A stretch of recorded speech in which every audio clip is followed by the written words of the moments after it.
Well, my name is Paul MacDonald. He and him, cisgender male, and born in Montreal in 1946. And ancestry on my mother's side, one of my ancestors was a pilot on Champlain's boat. So going right back to early days of Quebec. And on my father's side, it was, on my grandmother's side, was from the Ottawa Valley and in Prince Edward Island. So a mixture of Canadian, and also on my mother's side, there is some Indigenous blood. So there was some intermarriage with but that goes in Quebec. At the family tree, my grandmother in 1935 has this family tree that goes back several generations at a time, that Champlain's time. So it's been Canadian, I suppose, it was Canadian as any European settler can be. Yeah.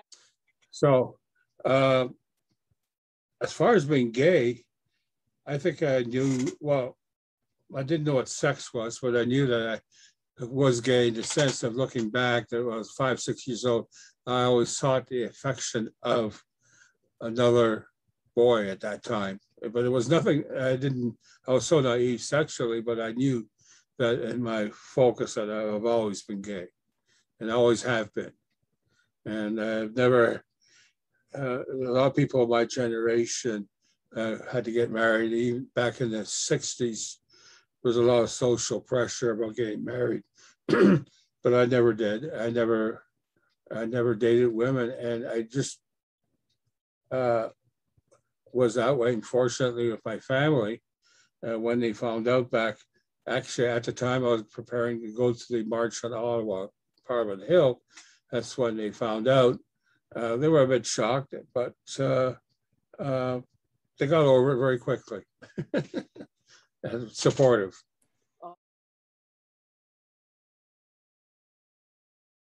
Well, my father was university educated, and I remember it was my siblings, my 3 younger sisters. This is getting kind of this is going back. I should go back further. Is that I think I had, during my high school years and my university years, the odd sexual encounter. And my politicization was really to do with having a high school history teacher who was very much interested in Canadian politics. And we did a trip to Ottawa back in 1963. And I actually met John Diefenbaker, who was leader of the opposition at the time. And we went to question period at Parliament Hill, and I became very involved in working in politics. And then when I went to university, became involved in radical politics in the sense the Vietnam War was raging. There were a lot of, so I almost sort of became a politically more of a Marxist, Leninist type of viewpoint when it was with the radical student movement at the University of Waterloo, where I got my degree. And then I went and bought a one-way ticket to London, with no plans of coming back to Canada in 1969, being alienated from Canada. And because I got involved with political clashes and got charged by the police for obstruction at a big picket line at the Peterborough Examiner in December 1968. And I was quite alienated from Canada, and then went on a one-way trip, thinking probably I'll never come back. And but during my stay, I was away for 2 years actually, and about December 1969, I still had this in the background about being gay, but I was shameful. And that I remember being really depressed when watching the Boys in the Band movie film at that time, and when I was living in London, that the only happy thing, the only happy gay person the only happy homosexual was a gay corpse. That was a line that really hit me hard. And I was 24 at the time. And well, a week later, I ran into somebody who was standing in front of the London School of Economics. He was he was a hippie like me, leather jacket, and a beard, and also a button with a white fist. And I thought it had to do with, well, I've seen this for the Black Liberation Front at the time, but I never saw a white one. And when I got closer to the button, it said Gay Liberation Front, and I touched the button and said, I'm gay too. And that was a 180-degree shift. And then I got involved with the London Gay Liberation Movement during the next several months. And this man became my first boyfriend, live-in boyfriend. And we published a magazine a newsletter called Come Together. And in that, we drew up the manifesto, which is still, if you Google Gay Liberation Front London manifesto, it's still online.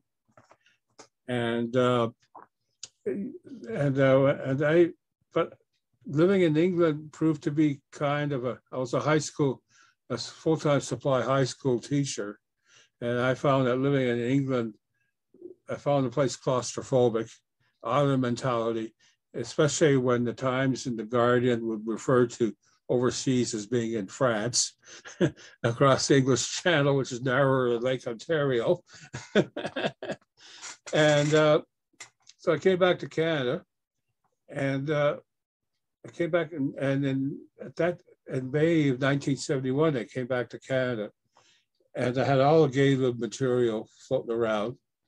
And I got up at a chat meeting, Community Homophile Association of Toronto meeting with George Hislop. So they were being held, I think, every second week at Holy Trinity Church, which is now adjacent to the Eaton Center. At that time, the Eaton Center hadn't been built, but Holy Trinity Church had a radical hospitality. And I remember even back in the late 60s, how they had bunks set up for draft resistors from the Vietnam War. And the priest in charge of Holy Trinity, despite the Anglican Diocese of Toronto wanting to try to get rid of him, hosted the Community Homophile Association meetings there. And and the Community Homophile Association of Toronto seemed to be sort of, well, middle of the road.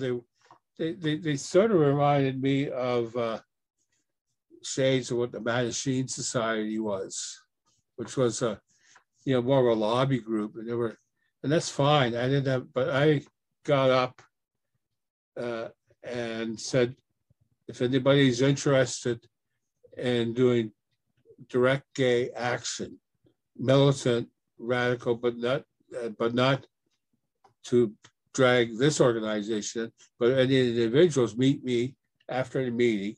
And about 20 of us met after the meeting, and then we decided to plan the Ottawa March, which was the first march. And I had a copy of the manifesto for the Gay Liberation Front, and we made revisions to it, not a whole lot, to fit the Canadian context. And that's where the We Demand document came into being. And that picture in my background there, that's our first march 50 years ago this weekend. So it's so that's how I got involved with initially with Gay Lib and sexual history. That is amazing, hilarious. Yeah, I moved away from, that was the first time I lived away from was university. And with the Vietnam War, and I remember being I remember demonstrating against Dow Chemical and all these, all the, what at that time was Canadian complicity in the Vietnam War. And that's how it was sort of the, and of course at that time, there was a lot of upheaval in the United States with the 1968 Democratic Convention, and all this was all part of fueling the movement. And it's interesting that a few of the people, university activists that I was involved with, actually were gay. At that time, I didn't know, as I was in the closet. But after I came out, I recognized a few of them were out.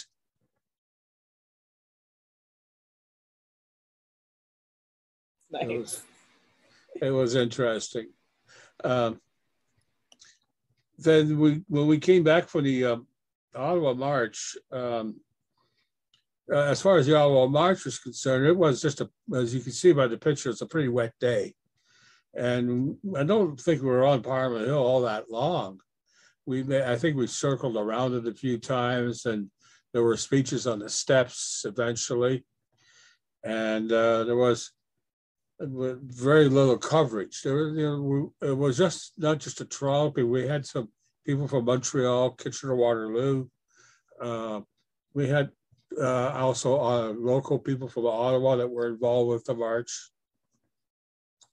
But there was very little coverage. And we did all sorts of press releases with next to no media attention. So that's why we decided to start our own newspaper, which became known as the Body Politic.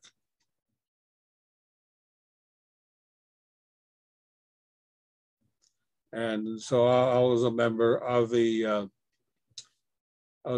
collective. At this time, it was an editorial collective that we ran on.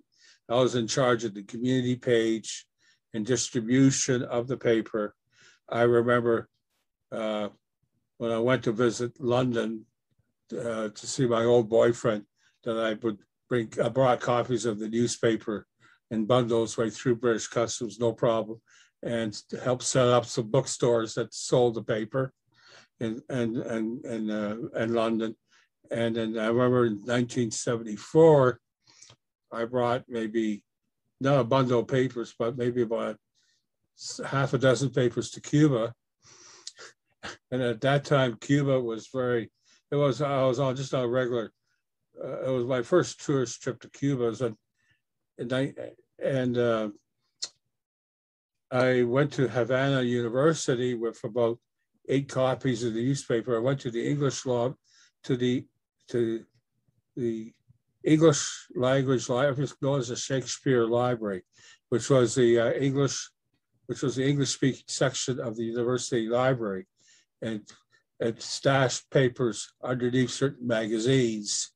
And at that time, Cuba was very homophobic, and so I was very discreet about that. We use similar tactics today. Yeah. But I sort of left I was on the Body Politic Collective till 1974. I decided I could not make a living at that time being a gay activist, so I had to seek other careers. And so I sort of left the active movement around 1974. And I left the collective at that time. And I suppose I got more involved with the Bathhouse Raids in 1981, and then the protests at 81. But I was more in the periphery at that time. I would just got involved. So as far as being,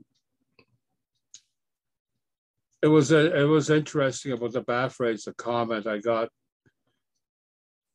it was like, I think it was about 3 or 4 months before the Bathhouse Raids, somebody said, so why are you sometimes a gay activist? You know, we got our bars, we got our clubs, and we have our social life. And then I said, well, we don't have our rights. And then And then the Bathhouse Raids occurred right afterwards. So that sort of spurred on more of the getting our rights. And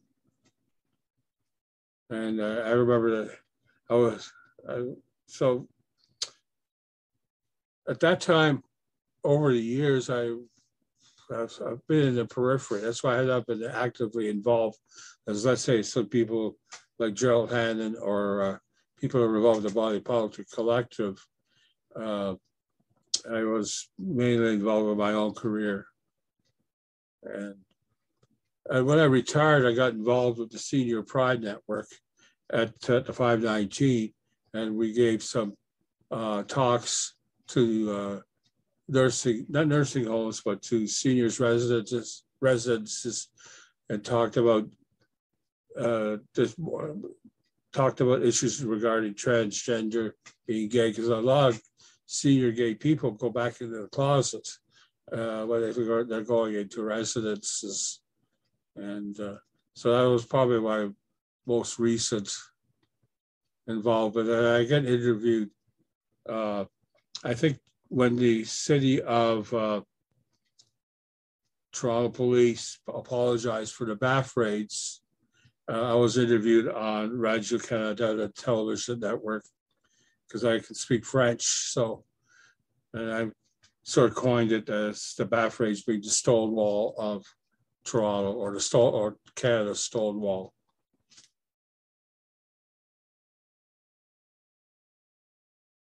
Well, it was the first public demonstration that first, to be openly gay at that time. Like, if you go back to 1971, it was just barely 2 years after it was decriminalized here in Canada. And I remember, reading, when I was in university about the decriminalization and thinking it was a good idea. And I recently went to a conference about 2 years ago dealing with No Against 69. It was to do with the fact that 1960, the decriminalization did not really help the gay, the LGBT community. Well, actually, at that time, the criminal offense was mainly against gay males. But it's a two-edged sword. The police, even though we were gay activists and it was legal, the police still treated us as criminals. And that has been proven right through to the Bathhouse Raids. The arrests that happened, the arrests even after the law was passed in 1969, the arrests took place more in the parks and and at that time, even when the Community Homophile Association, there were people in court being arrested for having public sex or sex in public washrooms and things like that.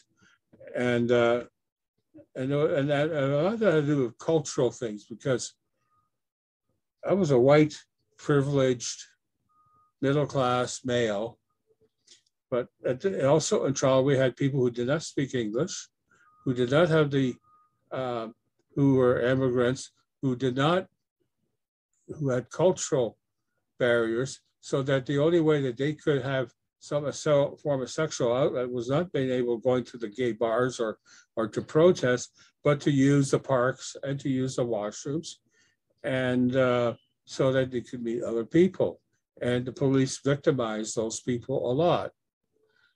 And it's the only positive thing I could say about because it's not all negative. I know some people say, well, the 69 omnibus bill was totally negative. What it did allow was the organizations like the Community Homophile Association of Toronto and the University of Toronto Homophile Association, which was the first gay group to legally recruit or to be involved in doing things rather than they couldn't be accused of any criminal, promoting any form of criminal activity. And I think that's where this 1969 bill, but it took a long time for, you know, the city of Toronto. I remember the first ally we had in the federal government was an MLA, or I think he was involved with the NDP. Cassidy was his name. And then he was back in the 70s. He was the first politician that got involved. We had also politicians in Toronto like Jack Layton that were involved in the 70s. And George Hislop was very good at getting that together. And the city of Toronto was the first jurisdiction that barred any discrimination. But it only had to do with people who were working in the city or the city contracts.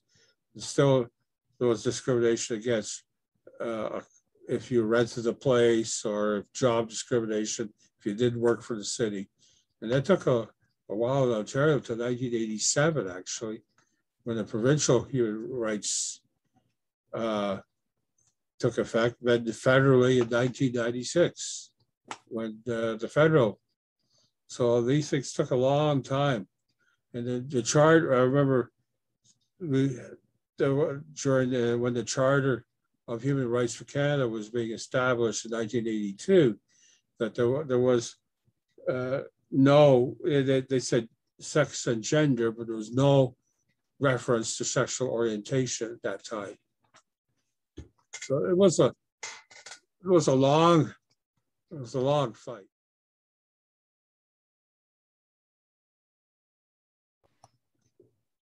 As far as the demands that we did back in '71, and at that time, it was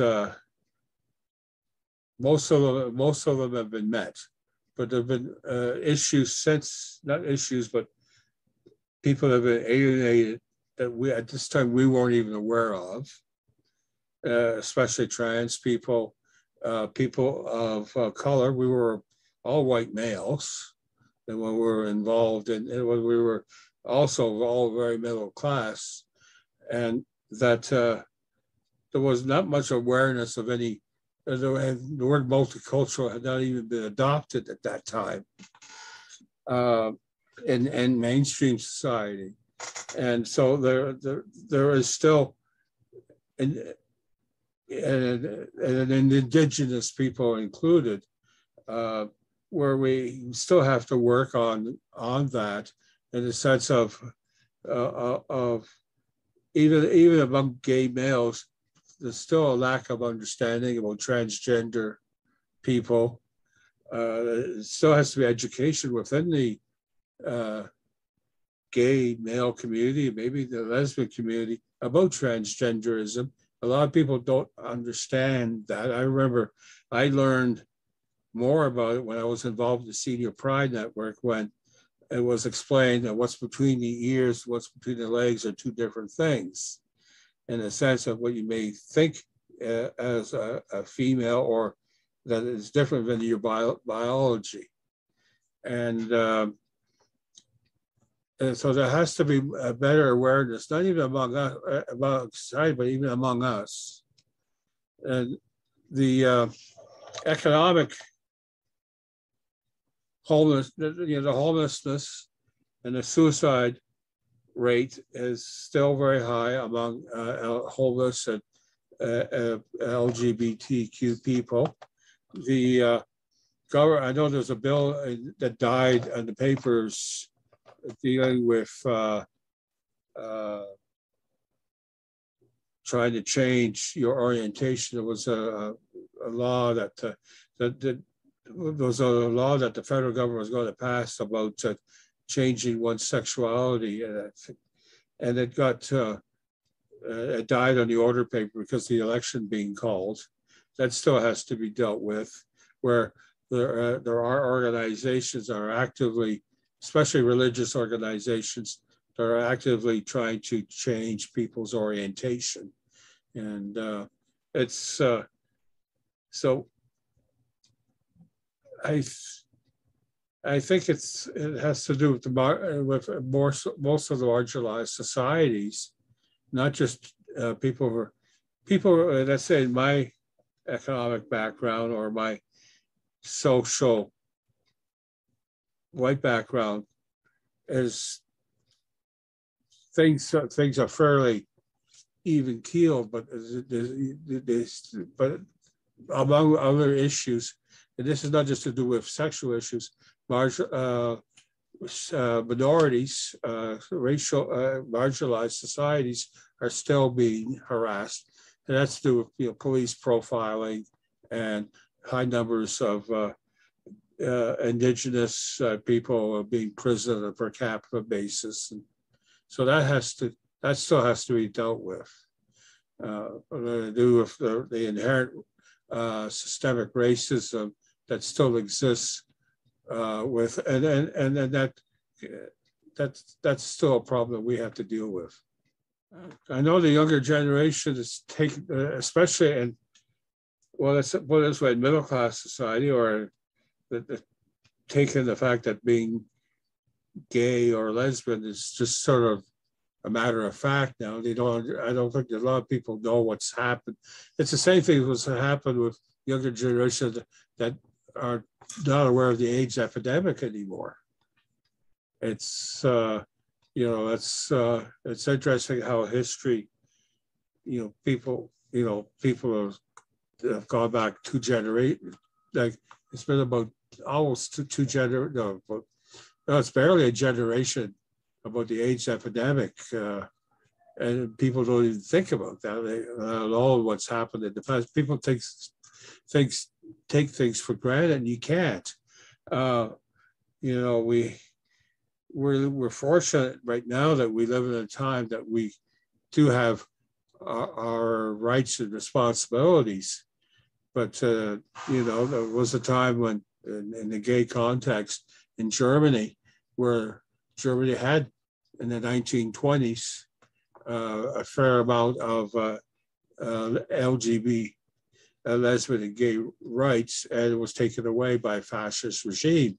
And you have that kind of fascism that's threatening a lot of Western societies, and just what's happened in the United States with the Trump administration is sort of a warning. And so we have to maintain vigilance.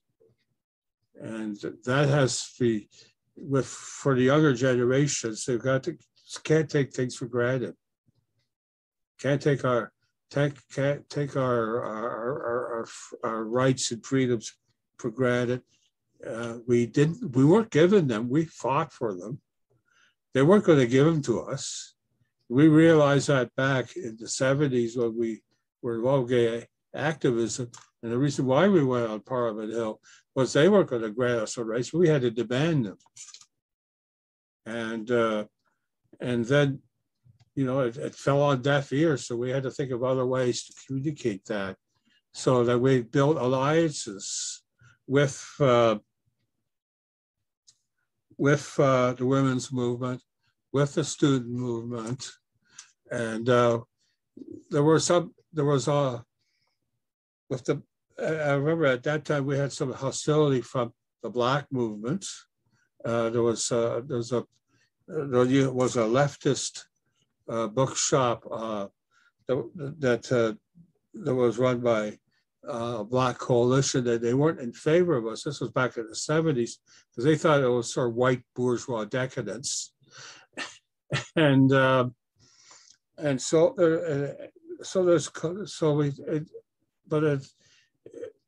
I think it was just as the Black civil rights movement in the States needed some allies for it to, we needed allies, and we got allies to help with the gay rights movement. And we just have to make sure that we just don't take things for granted. I suppose as a senior citizen, I eventually may not be able to. I'm 75 years old now. I'm not too sure what's going to be like if I have to be institutionalized. If I if I go to a senior's home and the agency wants to match me with some widow, which I probably would not be interested in or assume. I know that I learned a lot being involved in the Senior Pride Network back 10 years ago, that we have a lot to do with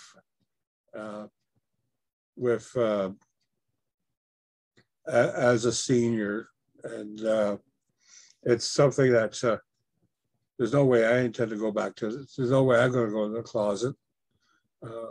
I've been out and open now since 1971. 1970. I've been out and open since then. So there's no way I'm returning back.